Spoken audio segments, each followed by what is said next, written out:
मित्रांनो, RT related अत्यंत महत्त्वाची माहिती मित्रांनो तुम्हाला या व्हिडिओमध्ये भेटणार आहे। तुमच्या मनामध्ये भरपूर प्रश्न असतील आरटी रिलेटेड, त्या प्रश्नांचीच उत्तरे मित्रांनो तुम्हाला या व्हिडिओमध्ये भेटणार आहेत। चला तर मग व्हिडिओला सुरुवात करूया। सर्वात पहिले तुम्ही इथे पाहू शकताय महत्त्वाचे आरटी 25% प्रवेश पात्र सर्व बालकांना जन्मतारखेचा पुरावा, रहिवासी पुरावा आणि आधार कार्ड अनिवार्य आहे। हा पॉइंट समजला असेल। आरटी 25% ऑनलाईन प्रवेशाकरिता लागणारी सर्व कागदपत्रे ही पालकांनी ऑनलाईन प्रवेश अर्ज भरण्याच्या अंतिम तारखेपूर्वीचीच असावी। हा सुद्धा महत्त्वाचा पॉइंट आहे, तुम्हाला समजला असेल। आता नेक्स्ट पाहू शकता तुम्ही 25% ऑनलाईन प्रवेशासाठी कोणते बालके पात्र आहेत, तर त्याचं उत्तर तुम्ही खाली पाहू शकताय। आर्थिक दुर्बल घटकांतर्गत ज्या कुटुंबांचे एकत्रित वार्षिक उत्पन्न रुपये 1 लाख आहे अशा पालकांची बालके वंचित गटांतर्गत अनुसूचित जाती, अनुसूचित जमाती आणि सर्व जाती धर्मातील विकलांग बालकांचा आर्थिक दुर्बल घटकांतर्गत येतात।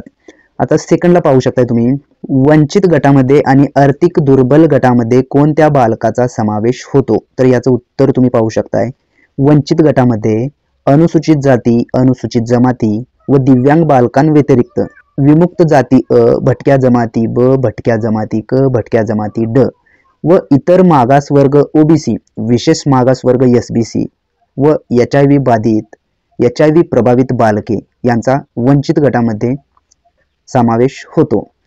आणि कोविड प्रभावित बालके ज्यांचे पालक एक किंवा दोन्ही यांचे निधन 1 एप्रिल 2020 ते 31 मार्च 2022 या कालावधीत कोविड प्रादुर्भावामुळे झाले असे अनाथ बालके यांचा वंचित गटामध्ये समावेश होतो। तर आता दुर्बल गटामध्ये कोणते बालके येतात, तर ज्या बालकांच्या पालकांचे पालन पोषण करणाऱ्या व्यक्तीचे उत्पन्न 1 लाखाच्या आत आहे अशा बालकांचा समावेश SEBC प्रवर्गाच्या बालकांना आर्थिक दुर्बल 1 लाखापेक्षा कमी उत्पन्न असलेल्या गटामधून प्रवेश अर्ज भरता येणार आहे। तर नेक्स्टला पाहूया तुम्ही, कोणत्या प्रकारच्या शाळा प्रवेशासाठी पात्र आहेत, माध्यम व बोर्ड। तर सर्व माध्यमाच्या, सर्व बोर्डाच्या, राज्य मंडळ, SBSC, ICSE व IB सह विना अनुदानित, कायम विना अनुदानित, स्वयं अर्थसहाय्यित प्राथमिक शाळा जेथे वर्ग पहिली किंवा पूर्व प्राथमिक स्तरावरील आहे, मदरसा, मक्तब, धार्मिक पाठशाळा, अल्पसंख्याक शाळा वगळून। नेक्स्टला पाहू शकताय, पालकांना अर्ज केव्हा करता येणार आहे, तर याचं उत्तर सन 2024-25 या शैक्षणिक वर्षासाठी ठरवून दिलेल्या कालावधीमध्येच अर्ज करता येणार आहे। नेक्स्टला पाहू शकताय, पालकांना सन 2024-25 या वर्षात ऑनलाईन अर्ज किती वेळा भरता येईल, याचं उत्तर तुम्ही पाहू शकताय। पालकांना सन 2024-25 या वर्षात प्रवेशासाठी फक्त एकदाच अर्ज भरता येणार आहे। त्यानंतरला प्रश्न पाहू शकताय, अर्ज कुठून भरावा लागेल, तर याचं उत्तर मदत केंद्रावर किंवा जेथे इंटरनेट सुविधा, संगणक, प्रिंटर इत्यादी उपलब्ध असेल तेथून तुम्हाला हा अर्ज भरता येणार आहे। तर नेक्स्टला पाहू शकताय, अर्ज भरताना कोणती कागदपत्रे अपलोड करावीत, तर याचं उत्तर तुम्ही पाहू शकताय। अर्ज भरताना कोणतेही कागदपत्रे अपलोड करायची नाहीत, मात्र ऑनलाईन अर्ज भरताना पुढील कागदपत्रे जवळ असणे आवश्यक आहे। 1 नंबरला, अर्जामध्ये जो रहिवासी पुरावा सादर करणार आहे तोच रहिवासी पुरावा, रहिवासी पुराव्यावरील पत्ता अर्जावर लिहावा। 2 नंबरला, बालकाचे जन्मदिनांकाची नोंद करण्यासाठी जन्मतारखेचा पुरावा सोबत ठेवायचा आहे। त्यानंतर बालक वंचित गटातील असल्यास जातीचे प्रमाणपत्र सुद्धा लागणार आहे। बालक आर्थिक दुर्बल संवर्गातून प्रवेशाकरिता वार्षिक उत्पन्नाचा दाखला सुद्धा त्यांना लागणार आहे। उत्पन्नाच्या दाखल्याकरिता पगाराचा दाखला, सॅलरी स्लिप देऊ शकतात किंवा कंपनीचा किंवा मालकाचा ग्राह्य धरण्यात येणार आहे। बालकाला लॉटरी लागल्यास शाळा प्रवेशाच्या वेळी सर्व आवश्यक कागदपत्रे असणे आवश्यक आहे, अन्यथा मिळालेला प्रवेश रद्द होऊ शकतो, याची नोंद घ्यावी। म्हणजेच तुम्ही फॉर्म भरत असताना तुम्हाला कुठलेही डॉक्युमेंट द्यायचे नाहीयेत, पण जेव्हा तुम्ही फॉर्म भरल्याच्या नंतर तुमच्या बालकाचा जर नंबर लागला तेव्हा मात्र तुम्हाला जे तुम्ही डॉक्युमेंट दिला होता ते संपूर्ण डॉक्युमेंट तुमच्याजवळ असणं गरजेचं आहे, तुम्हाला शाळेमध्ये द्यावे लागणार आहेत। तर आता नेक्स्ट डॉक्युमेंट तुम्ही पाहू शकताय, 25% ऑनलाईन प्रवेश अर्ज भरण्याची वेबसाईट कोणती आहे, तर याचं उत्तर तुम्ही पाहू शकताय। सदरचा अर्ज https://student.maharashtra.gov.in या संकेतस्थळावर वेबसाईटवरती तुम्ही ऑनलाईन फॉर्म भरू शकता। प्रश्न क्रमांक 8, प्रवेश अर्जाला किती शुल्क आहे, उत्तर पाहू शकताय. शैक्षणिक वर्ष 2024-25 25% ऑनलाईन प्रवेश प्रक्रियेचे अर्ज मोफत स्वरूपात संकेतस्थळावर वेबसाईटवर उपलब्ध असून वरील अर्ज संकेतस्थळावर वेबसाईटवर जाऊन भरावयाचा आहे. म्हणजे मित्रांनो तुम्हाला फॉर्म भरण्यासाठी कुठलीही फीस नाहीये मित्रांनो, पण तुम्ही जेव्हा मदत केंद्रामध्ये जाऊन फॉर्म भरता त्यांची फीस मात्र तुम्हाला 100-150 काय असेल ते द्यावी लागणार आहे. पण शाळेकडून मित्रांनो तुम्हाला फॉर्म भरण्यासाठी 1ही रुपया घेतला जात नाहीये. नेक्स्ट प्रश्न तुम्ही पाहू शकताय. पालक किती शाळा व कोणत्या शाळांसाठी अर्ज करू शकतात? तर याचं उत्तर तुम्ही पाहू शकताय. ऑनलाईन माहिती भरताना पालकांना त्यांच्या रहिवासी क्षेत्रापासून 1 किलोमीटर व 3 किलोमीटर आणि अधिक अंतरापर्यंतच्या उपलब्ध असणाऱ्या शाळांपैकी जास्तीत जास्त कोणत्याही 10 शाळांचे पर्याय निवडता येतील. तसेच उपलब्ध सर्व माध्यमातून शाळेचे माध्यम निवडण्याचे स्वातंत्र्य पालकांना राहील.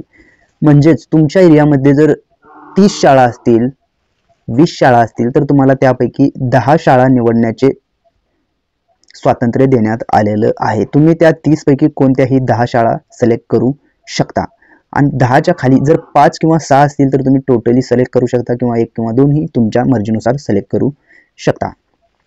प्रश्न क्रमांक 10. शाळेपासून किती किलोमीटर अंतरावरील रहिवासी अर्ज करू शकतात? तर याचं उत्तर तुम्ही पाहू शकता. पालकांना पाल्याच्या निवासस्थानापासून 1 किलोमीटर, 3 किलोमीटर अथवा अधिक अंतरावरील सर्व शाळांचा समावेश करता येईल. मात्र शाळेपासून 1 किलोमीटर परिसरातील अर्जदारांना नियमाने प्राधान्य मिळेल. 1 किलोमीटर परिसरातील पुरेशा क्षमतेइतकी बालके उपलब्ध न झाल्यास 3 किलोमीटर आणि त्यापेक्षा अधिक अंतराच्या परिसरातील बालके संबंधित शाळेत प्रवेश पात्र होतील. मात्र 3 किलोमीटरपेक्षा अधिक अंतराच्या शाळेकरिता लॉटरी लागली तर त्यावेळेस विद्यार्थ्यांच्या वाहतुकीचा खर्च संबंधित पालकांना करावा लागणार आहे. म्हणजेच मित्रांनो तुम्ही जर फॉर्म भरला आणि तुम्हाला 3 किलोमीटरच्या आत जर तुमच्या बालकाचं शाळेमध्ये लॉटरी अंतर्गत नाव आलं तर बेटर आहे मित्रांनो, तुम्हाला 1ही रुपया भरण्याची गरज नाहीये. पण 3 किलोमीटरच्या वरती जर 4-5 किलोमीटर शाळा असेल आणि तिथं अर्ज नंबर लागला तर फक्त तुम्हाला येण्या जाण्याचा खर्च हा इथे द्यावा लागणार आहे. आता प्रश्न क्रमांक 11 पाहूयात. अर्ज केला म्हणजे खात्रीशीर प्रवेश मिळेलच का? तर याचं उत्तर आहे शाळेच्या आरंभीच्या वर्गाच्या 25% प्रवेश क्षमतेपेक्षा जास्त अर्ज प्राप्त झाल्यास सोडत लॉटरी पद्धतीने प्रवेश दिले जातील. अशा परिस्थितीत प्रत्येक अर्जदाराच्या पाल्याला प्रवेश मिळेलच असं नाही. म्हणजेच एखाद्या शाळेची क्षमतेपेक्षा जास्त जर अर्ज आले तर तेव्हा लॉटरी काढली जाते आणि लॉटरीच्या माध्यमातून अर्ज मिळेलच असं सांगता येत नसतं. लॉटरी कुणालाही लागू शकते मित्रांनो, पण शाळेच्या क्षमतेपेक्षा कमी अर्ज आले तर त्या सर्वांचेच नंबर लॉटरी अंतर्गत येतात मित्रांनो. हा एक महत्त्वाचा पॉईंट आहे. तर प्रश्न क्रमांक 13 तुम्ही पाहू शकता. दिव्यांग बालकाच्या प्रवेशाचे निकष व आवश्यक कागदपत्रे कोणती? तर इथे तुम्ही पाहू शकता मित्रांनो, सर्व जाती धर्मातील दिव्यांग बालके प्रवेश पात्र. दिव्यांग बालकाचे प्रमाणपत्र 40% किंवा 40% पेक्षा जास्त अधिक असल्याबाबतचे जिल्हा शल्य चिकित्सक, वैद्यकीय अधीक्षक यांचे प्रमाणपत्र, जन्माचा दाखला, रहिवासी पुरावा, आधार कार्ड, पासपोर्ट, मतदान ओळखपत्र, वीज बिल, टेलिफोन बिल, पाणीपट्टी, घरपट्टी, वाहन चालवण्याचा परवाना, भाडे तत्वावर राहणाऱ्या पालकांच्या बाबतीत दुय्यम निबंधक कार्यालयाचा नोंदणीकृत भाडे करारनाम्याची प्रत यापैकी कोणतंही एक डॉक्युमेंट इथे लागणार आहे.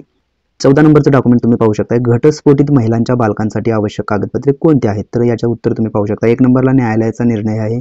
2 नंबरला घटस्फोटित महिलेच्या बालकाच्या आईचा रहिवासी पुरावा आहे. त्यानंतर बालक वंचित गटातील असल्यास बालकाचे किंवा त्यांच्या वडिलांचे जातीचे प्रमाणपत्र व बालक आर्थिक दुर्बल गटातील असल्यास बालकांच्या आईचा उत्पन्नाचा दाखला इत्यादी कागदपत्रे अनिवार्य आहेत. आता 15 नंबरचा प्रश्न तुम्ही पाहू शकता. न्याय प्रविष्ट असलेल्या घटस्फोटा प्रकरणातील महिलांच्या बालकांसाठी आवश्यक कागदपत्रे कोणते? तर मित्रांनो या व्हिडिओमध्ये आपण 15 प्रश्न कव्हर केलेलो आहोत मित्रांनो. येणाऱ्या व्हिडिओमध्ये त्याच्या पुढील प्रश्न आपण घेणार आहोत. त्यामुळे मित्रांनो तुम्ही आपल्या चॅनलशी कनेक्ट राहा मित्रांनो. येणाऱ्या व्हिडिओमध्ये तुम्हाला भरपूर असे RTI रिलेटेड व्हिडिओ भेटणार आहेत. चला तर मग भेटूयात पुढील व्हिडिओमध्ये. धन्यवाद मित्रांनो.